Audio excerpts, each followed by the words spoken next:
episode 82 of the podcast. This week we're talking about how patience always pays off. Gentle, kind, and patient handling is the key to teaching dogs to be good.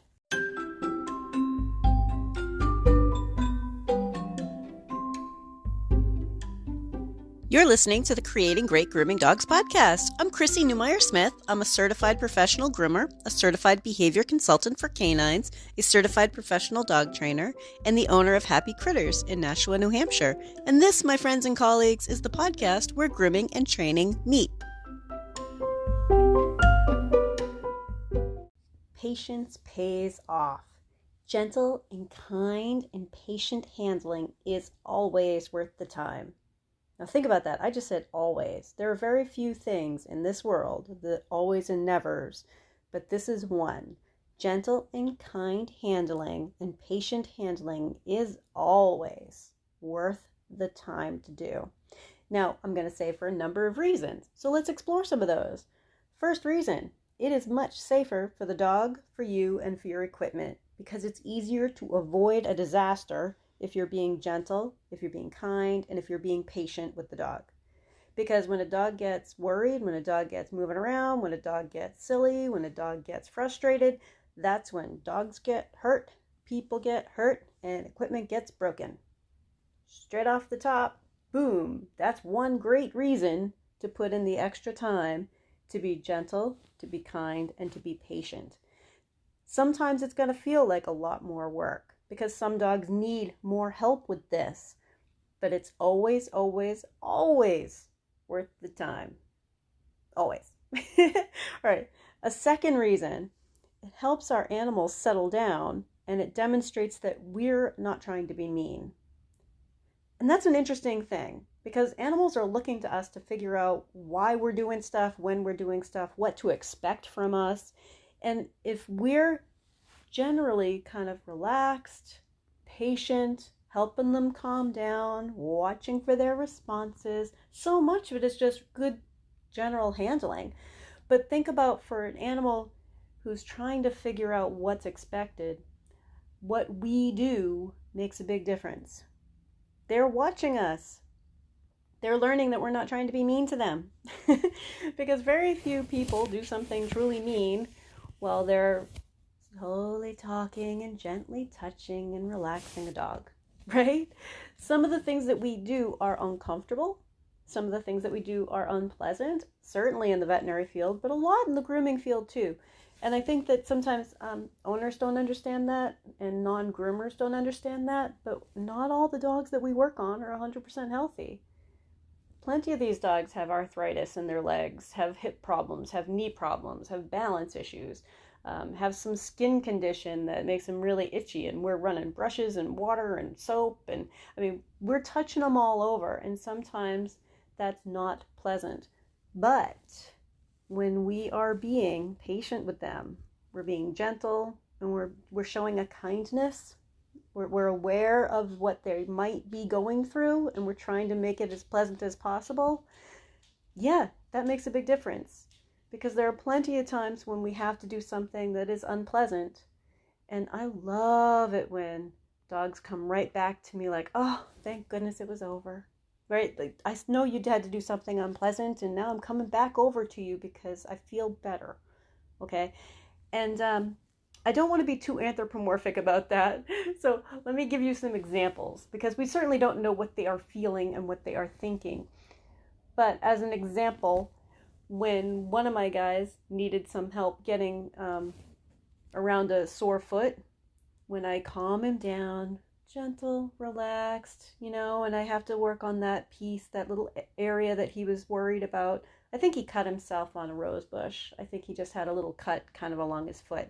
Nothing big, but certainly something that was bothering him. I'm just relaxing him, taking a look, cleaning it up. When I let go and tell him he can leave, he chooses not to.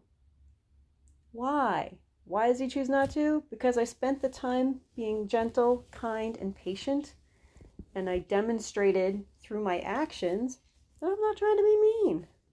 There's nothing mean in my spirit about it, just that something I have to do isn't going to be pleasant.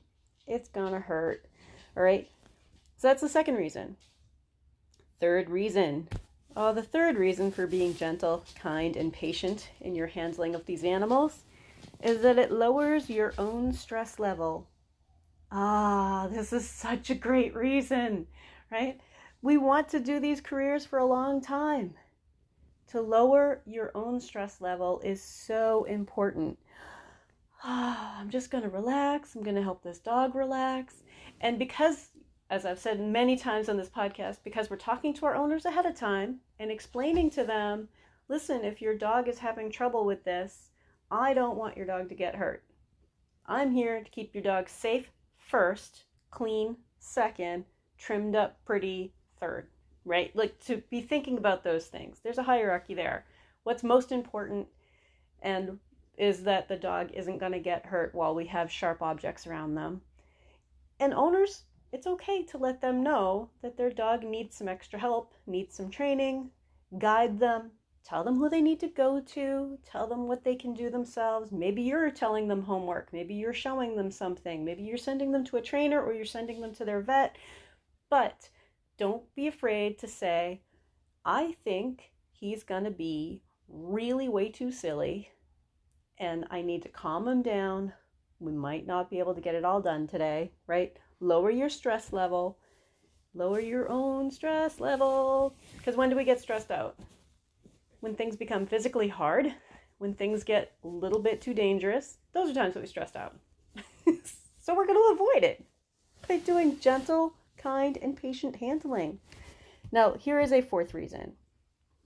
Other dogs watching across the room are learning about you and what you do. Those other dogs are watching what you do. And that's something that I think some of us forget, right? They're watching. If one dog watches us get angry or upset with another dog, that says something about us. So I'm going to give you an example. My last dog, she was a puppy. Oh gosh, she was such a nervous Nelly in general, but she watched a brusher bather trying to do toenails on a dog that was being kind of aggressive. Now, what my little girl didn't know, she didn't know that dog had a muzzle on. She didn't understand muzzles yet. I don't think she'd been around those. And she didn't know that brusher bather was really safe. Like that dog was tied in such a way that, you know, she couldn't, the face wasn't gonna hit my friend, you know. So my dog is watching this and suddenly she's growling. My dog never growled, right? That was not something she would do. She was ready to fling herself at that Rottweiler to save her friend, right? Think about the other animals in the room are watching all of our interactions. All of those animals are paying attention to what is happening. And the more we can be like, all right, let's just take it down a notch. I need you to relax. I need you to calm down. Also tells them, I am relaxed, confident, in charge of the situation. Everybody should feel safe. And I'll tell you what, it does the same thing for people. It does the same thing for people. Owners that watch you calm a dog down, calm down more. Right? They're like, oh, okay. Really? This is okay? Yeah, we're all fine. Let's just calm down. I cannot tell you how many times I've been at somebody's house and I'll turn around and say things like, hey, whoa, whoa, whoa. All right, we're going to calm down, sweetie. Friends don't bite friends. And owners start giggling. They're like, friends don't bite friends. I'm like, yeah, see, friends don't bite friends. So the other animals are around. They're watching what you're doing. Other groomers are watching what you're doing. Owners coming through are watching what you're doing. So to be gentle, kind, patient is actually an essential part of the job. Now I've got another example of why that's good. Here's a fifth reason. Most of our owners want their dogs to be handled safely, and if we explain to them that gentle, kind, and patient, calm, comfortable, and cooperative, right? That means that we're handling them safely. They're like, oh, okay. Right? The customer who is so worked up about getting a trim perfect just needs help understanding that I would love to put your dog in a perfect trim. I love perfect trims. I love making dogs look good. But if your dog can't handle that yet, we need to teach them how so that we can have a lifetime of beautiful trims. And the owners were like, I don't care. I just need him to be cleaned up. I just need this done. What you usually find is those are owners who are really stressed out in other parts of their life. They're on a time commitment. They have money problems, right? They're just trying to think, why can't I just get the freaking haircut? Can't I just get the freaking haircut? We need to calm them down. Help them, reassure them, talk to your customers and say, I want your dog to have a beautiful haircut too. And this is most important today to make progress, because we're always making progress. We're always thinking about making progress. This isn't about, oh, this is the way it's going to be forever. If you do it right, kind, gentle, patient handling isn't going to be something that never works. It always helps. Always. Always. Always, always, always, always.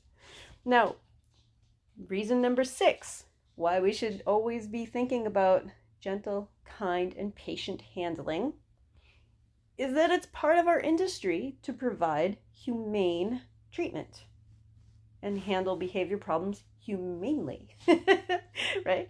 And humane and handling problems, there's some of that is very subjective. What do you consider humane? What do you consider inhumane? But to be gentle, yeah, okay, I think we can all agree that that's part of being humane. To be kind, yeah, okay, I don't see any issue with that. To be patient, yeah, don't see any issue with that either. So it doesn't necessarily mean that it's the only way to provide humane treatment, because there are times when there's an emergency, veterinary staff have to deal with that more. But a grooming shop could have an emergency. There could be a point when something dramatic has just happened and you absolutely can't worry about what that dog's going through in their brain right now because you need to stop the bleeding, right? Or you need to do something in that moment, right? So I want you to think, in general, gentle, kind, and patient handling is also, here's number 7, kind of common sense, right? When did we get away from the common sense aspect of gentle, kind, and patient handling? Because we get too worried about what we need to get done in that moment and what the expectations are from our customers. So we're going to talk about that more in the next part, making sure that our customers' expectations are in line with us being able to do our job and provide kind, gentle, and patient handling. One of the hardest parts of being gentle, kind, and patient while we're trying to get our job done is that we have to be in line with our owner's expectations. So I need everyone safe. I need to keep everyone safe. That's the pets, that's myself, period. End of discussion. That is the most important thing. I don't want an animal leaving injured. Sometimes mistakes happen, sometimes accidents happen, of course. But when we're being gentle, kind, and patient in our handling, and we have an awareness of what this dog is going through, what kind of things are happening, we can also express that to our owners that this is important and it's really important for safety. But when I check in a dog, that's where it all starts. Actually, for many customers, it starts on the phone when we make the appointment, before they even come in. For my house call business, I have a release form, my safety policy, that I send to them. I mean, along with, of course, our discussion about it, but it's already in there. Because when I first check in a dog, I bring a brush and a comb. Bring a brush and a comb. Why not, right? So why would I do that? Well, first step is I want to assess the coat. Let's take a look. Let's see what we've got, right? Is this like tons of hair fluffing out? Is this some matting that the owners didn't see? What are we doing? What do we have on that coat? How much length? What kind of length do they want? One of the ways to express that is to get in there with a brush and a comb and start talking about, okay, what about if it were down to here? What if it were down to here? Talk to your owners. They should be getting a feel for who you are. okay? And or who your employees are, right? I want you to be thinking like they should feel comfortable with the person they're dropping their dog off with. Now, the other reason why I would bring in a brush and a comb is to assess the dog's reaction. How does the dog handle something as simple as a brush and a comb? How does the dog handle me being down near them? How does the owner handle it? Are they like, oh my God, you're putting something metal next to my dog's eye? Which I've actually seen. I'm like, okay, yeah, that's literally what you're paying us to do is put metal next to their eyes. So yeah, let's talk more. You know, owners aren't thinking about how this works and how things happen, right? So assess the dog's reaction and be ready to explain to an owner what we might need to do to help that dog stay calm, comfortable, and cooperative, why that's so important. It also gives us a chance to show them how we kind of help the dog calm down. And we can talk to them about notice how much longer that took. Like you thought I could just say, oh, you mean like if we did a little bit over the eyes like this, snip, snip, snip? Whereas I was like, oh, let's even take a look at his eyes. Okay, let's calm him down. All right, we're almost to the point where we can get a comb near his eyes. Let's take a look up near the eyes. Oh, we're not ready yet. Okay, I just need to show your mommy your eyes, honey bunny, right? To tell them, obviously, this isn't a dog who is ready for just quick snip, snip, snip, snip. Owners catch that. They pay attention. We need to explain it.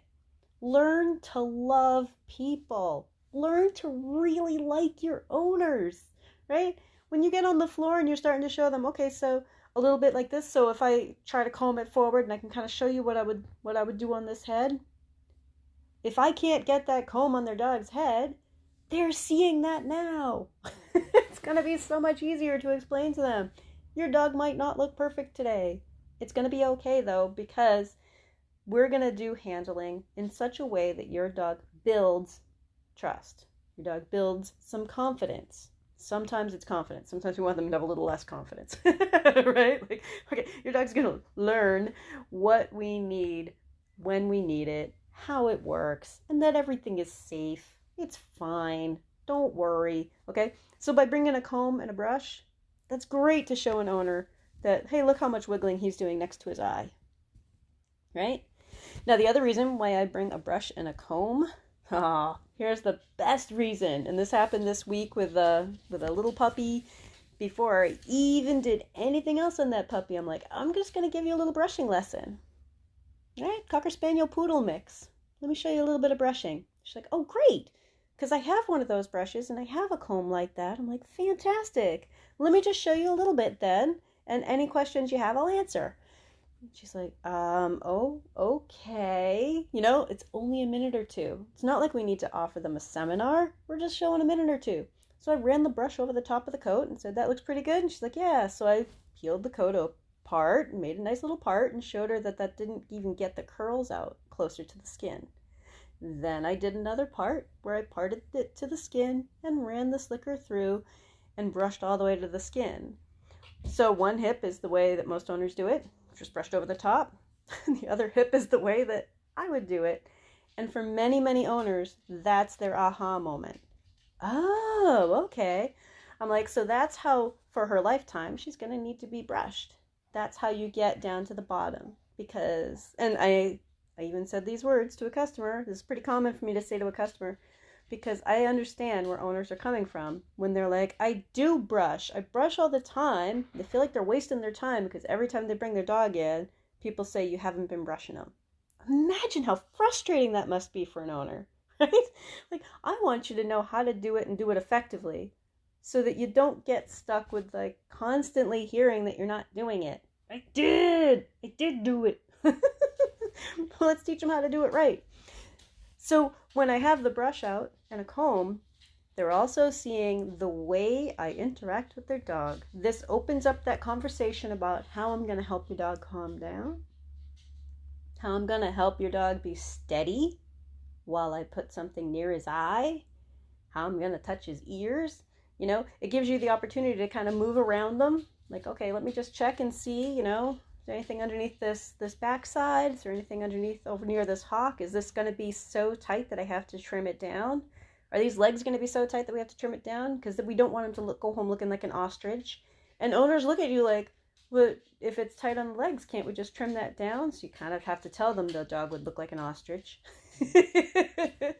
Right? Those couple of spots that need to be taken down, we need to discuss that and also talk about, do you want a dog with just shaved legs and a fluffy body?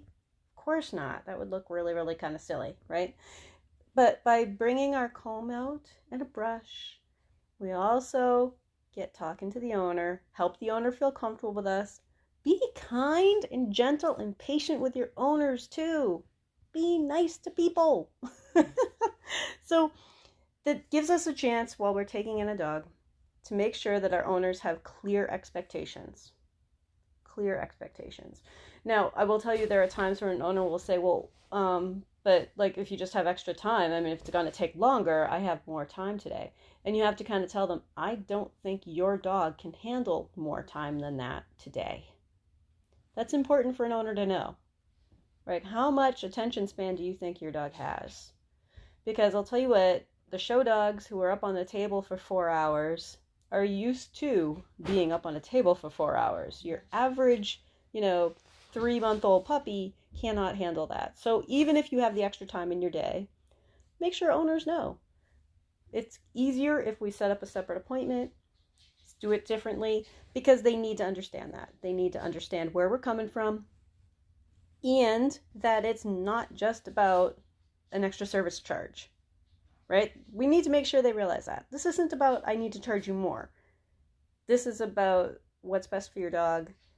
And if your dog learns to be good for it, they're going to be good for it for the long haul.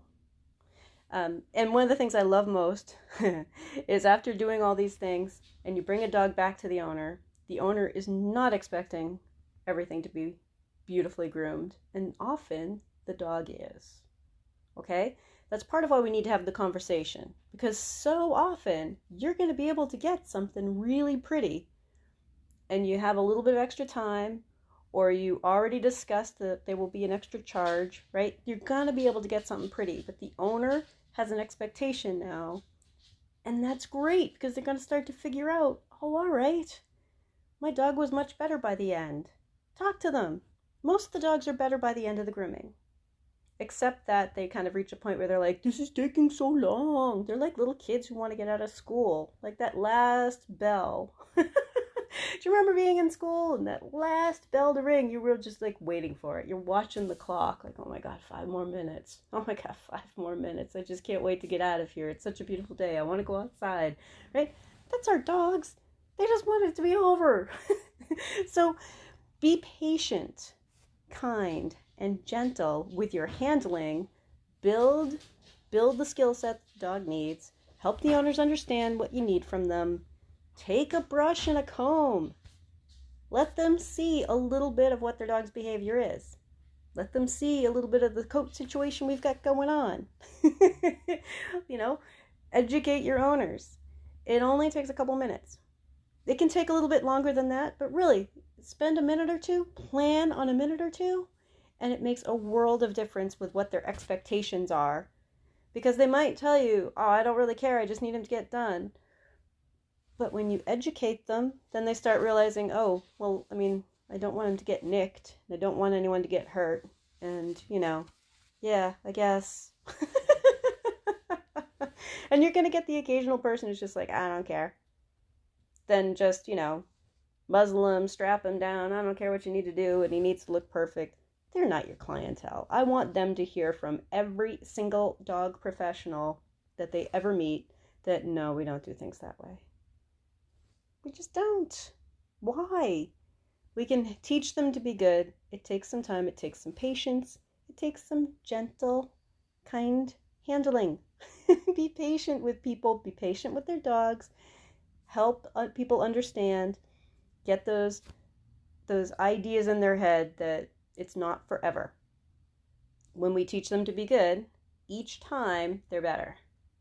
During each grooming, they improve. The dog that won't let you handle the top of their head at the beginning of the grooming is probably doing really pretty well in the middle and toward the end. Okay? It's always improvement until eventually their dog doesn't have an issue anymore. And you've built this really, really great foundation of, hey, grooming is safe. Grooming is all right. Your groomer loves you. Everything will be okay. Whatever it is that dog needs to hear. At some point, we got away from the weekly action steps, but here we are again, giving you little things to work on each week or in association with each episode. And this week's weekly action step is to think about, am I being kind, gentle, and patient? Is that the way that I handle the dogs, even the dogs that are frustrating or frustrated, even the dogs that are having a hard time, even the dogs that I feel I'm having a hard time with? Am I spending the time calming myself down and being gentle, kind, and patient? If you're enjoying this podcast, please remember to subscribe so that you don't miss any episodes, and tell all of your friends. If you'd like more information, you can find me at Chrissy@happycritters.net, happycrittersdogtraining.com, or you can join the Facebook group, Creating Great Grooming Dogs podcast, or the Facebook page, Creating Great Grooming Dogs. I really look forward to hearing from you. If you're ready to go beyond the podcast, and I hope you do, I've made it really easy for you. If you go to creatinggreatgroomingdogs.com and click on your next step, you'll see all of the options. There's the Scholar Lounge community, there's the Modern Grooming Professional certification, there's Master Canine Stylist and Professional Canine Stylist diploma testings, there's the Behavior Lab for coaching and private one-on-one sessions with me, and of course the Master Groomer Behavior Specialist program. So go to creatinggreatgroomingdogs.com and click on your next step.